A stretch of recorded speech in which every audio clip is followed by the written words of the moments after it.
हरियाणा के एक travel blogger समेत 6 भारतीय नागरिकों को पाकिस्तानी गुर्गों को संवेदनशील जानकारी देने के आरोप में गिरफ्तार किया गया है। इनमें 4 आरोपी अकेले हरियाणा से संबंधित हैं। सिरसा से यूट्यूबर ज्योति मल्होत्रा को पकड़ा गया है और इसके अलावा नूह से अरमान और कैथल से देवेंद्र सिंह की गिरफ्तारी हुई है, जबकि कुछ दिन पहले पानीपत से नोमान इलाही को दबोचा गया था।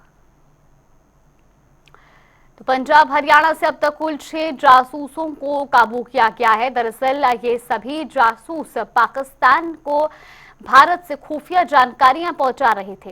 पानीपत से नोमान इलाही की गिरफ्तारी हुई है, तो इसके अलावा कैथल से देवेंद्र सिंह को गिरफ्तार कर लिया गया है। नूह के नगीना से भी एक यूट्यूबर, एक जासूस को गिरफ्तार किया गया और हिसार से ज्योति मल्होत्रा की गिरफ्तारी हुई है। ये 4 वो शख्स जो कि भारत में रहते हुए पाकिस्तान को खुफिया जानकारियां पहुंचा रहे थे।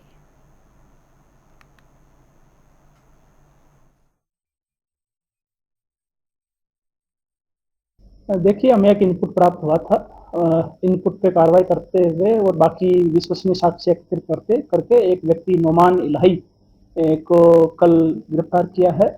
इस संबंध में इंडस्ट्रियल एरिया पानीपत में एक एफआईआर भी रजिस्टर की गई है और आरोपी से भी पूछताछ जारी है। इसमें आरोप ये थे कि ये व्यक्ति पाकिस्तान में कुछ व्यक्तियों के साथ संपर्क में है और उनको संवेदनशील सूचनाएं मुहैया करवाता है। तो इस संबंध में हमने जो भी इलेक्ट्रॉनिक इक्विपमेंट है वो भी सीज किया है, उनका भी एनालिसिस कर रहे हैं। कहाँ का रहने वाला है और इसकी क्या बैकग्राउंड है? देखिए, मूलतः व्यक्ति कैराना का रहने वाला है और अभी पानीपत में ही एक सिक्योरिटी गार्ड के तौर पे नौकरी कर रहा था और टेम्पररीली वही रह रहा है। तो उसके बाद में इस व्यक्ति से पूछताछ की गई और जो भी साक्ष्य हमने जो एकत्रित किए थे उसके आधार पर इसकी गिरफ्तारी की गई। कैसे गिरफ्तार किया गया है? कैसे सूचना मिली पुलिस को? देखिए, जैसे मैंने आपको बताया, हमें एक रिलायबल इनपुट प्राप्त हुआ था।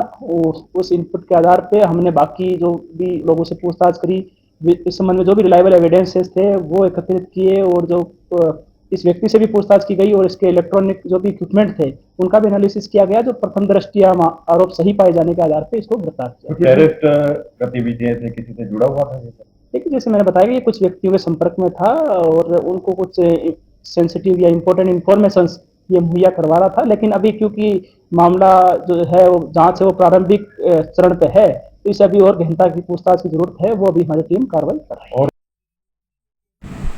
कल हमने एक इनपुट के आधार पर ज्योति रानी पुत्री हरीश कुमार आरओ एक्सटेंशन हिसार को ऑफिशियल सीक्रेट एक्ट और 152 बीएनएस के अंतर्गत अरेस्ट किया है। इसके पास प्राप्त मोबाइल और लैपटॉप से हमें कुछ संदिग्ध सामग्री प्राप्त हुई है।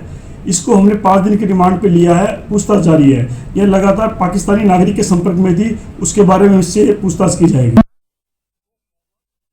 तो आई 14 मीटर लेके चले गए। अच्छा, तो पहले पूछना चाहिए, घर में बैठता है कोई इंसान तो उसको पहले पूछना चाहिए, बाहर से अंदर आता है तो यूँ थोड़ी कि 14 मीटर अंदर ही बैठ जाओ। यूट्यूब का कब से काम करती थी आपकी बेटियाँ? मेरी बेटी 2 साल हो गई, 2 साल 3 साल लगा लो। क्या क्या बनाती थी यूट्यूब? वीडियो बनाया करती थी, छोटी छोटी जो भी बनानी हो करती। तो उसमें क्या कहाँ पाकिस्तान में कितनी बार गई थी? पाकिस्तान में मेरे ख्याल एक बार ही बता दिया मेरे को, तो ये पता नहीं 2 बार गई हो। यूँ बता रहे कि उसके वहाँ कोई संबंध बने? नहीं है जी, गलत बोल रहे हैं। एक तो वहाँ किसी के पास जाएंगे, कोई मित्र तो बनाना पड़ेगा। मित्र नहीं बनाएंगे तो रोटी कहाँ से खाएंगे? किसी को तो मित्र बनाना पड़ेगा। अगर मित्र बना लिया, यार दोस्त बना लिया, तो उससे तो बात करनी है। गद्दारों पर शिकंजा। हरियाणा की यूट्यूबर ज्योति मल्होत्रा को पाकिस्तान के लिए जासूसी के आरोप में गिरफ्तार किया गया। ट्रैवल विद जो के नाम से यूट्यूब और इंस्टाग्राम चैनल चलाती थी ज्योति। 4 बार पाकिस्तान की यात्रा कर चुकी थी, जिसमें से 1 बार क्रिकेट मैच देखने गई थी। खर्च पाकिस्तान में रहने वाले दोस्त ने उठाया। 3 बार श्रद्धालुओं के जत्थे के साथ पाकिस्तान गई। आरोप, पाकिस्तान हाई कमीशन के कर्मचारी एहसान उर रहीम उर्फ दानिश से गहरे संबंध। दानिश के माध्यम से दूसरे एजेंटों से मुलाकात। अली एहसान और शाकिर उर्फ राणा शहबाज। इनमें व्हाट्सएप, टेलीग्राम, स्नैपचैट जैसे एनक्रिप्टेड ऐप्स पर होती थी बातचीत। सोशल मीडिया के माध्यम से भारत की संवेदनशील जानकारी साझा करने के आरोप। पाकिस्तान में रहते हुए एक पाकिस्तानी खुफिया अधिकारी के साथ इंडोनेशिया के बाली की यात्रा भी की। हिसार पुलिस ने उसे कोर्ट में पेश किया, जहां 5 दिन की रिमांड मिली। एहसान उर रहीम उर्फ दानिश को भारत सरकार ने 13 मई 2025 को अवांछित व्यक्ति घोषित कर देश छोड़ने का आदेश दिया। गद्दारों पर शिकंजा। हरियाणा के नूह से बड़ी गिरफ्तारी। पाकिस्तान के लिए जासूसी कर रहा था आरोपी अरमान। गांव राजाका से पकड़ा गया जासूस। थाना नगीना क्षेत्र से आरोपी को पुलिस और एजेंसियों ने दबोचा।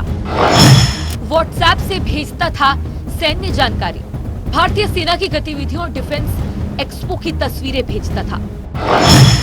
पाकिस्तान के एजेंटों से सीधा संपर्क। मोबाइल में मिले 92 सीरीज के पाकिस्तान नंबर, चैट्स और वीडियोस।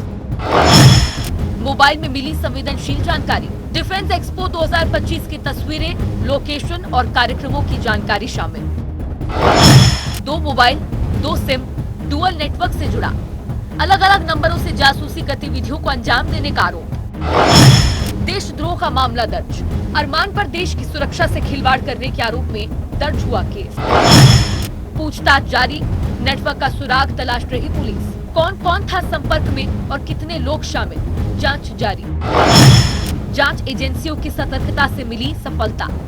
समय रहते दुश्मन की साजिश को किया गया नाकाम।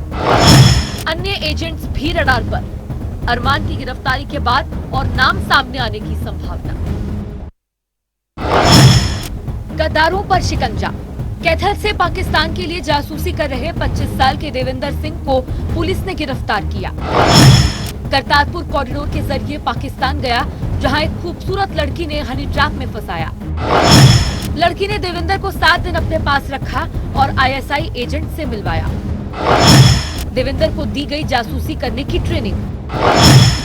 लड़की ने पैसे और दूसरी लड़कियों से दोस्ती का लालच दिया, जिसके बदले में सेना से जुड़ी जानकारी मांगी। देवेंद्र ने पटियाला कैंट की तस्वीरें और जानकारी आईएसआई को भेजी, बाद में डेटा डिलीट कर दिया। 13 मई को फेसबुक पर अवैध हथियारों के साथ पोस्ट डाली, जिससे पुलिस को शक हुआ। पुलिस उसके बैंक अकाउंट्स, मोबाइल डेटा और आईएसआई एजेंट से कनेक्शन की गहराई से जांच कर रही है।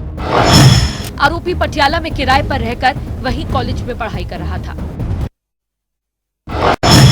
गद्दारों पर शिकंजा। हरियाणा के पानीपत से आईएसआई एजेंट के लिए काम कर रहा नौमान इलाही गिरफ्तार। उत्तर प्रदेश के कैराना का रहने वाला है नौमान इलाही।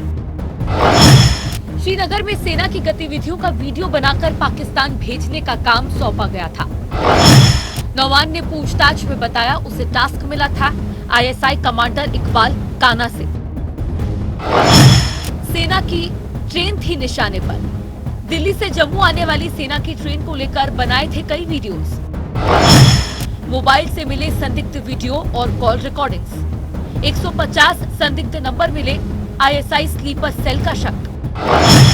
कैराना में छापेमारी। घर से पासपोर्ट और कई दस्तावेज बरामद, लैपटॉप और पेन ड्राइव गायब। नौमान का पाकिस्तान कनेक्शन। बुआ और मौसी रहती है पाकिस्तान में। आईएसआई से सीधा संपर्क। हरियाणा और पश्चिम यूपी में आईएसआई की साजिश। यमुना खादर क्षेत्र में स्लीपर सेल एक्टिव। फैक्ट्री में सिक्योरिटी गार्ड की नौकरी। पिछले 4 महीने से पानीपत में बहन के साथ रह रहा था। पुलिस और खुफिया एजेंसियों की पूछताछ जारी। सेना, आईबी, उत्तर प्रदेश और केंद्र की टीमें कर रही जांच।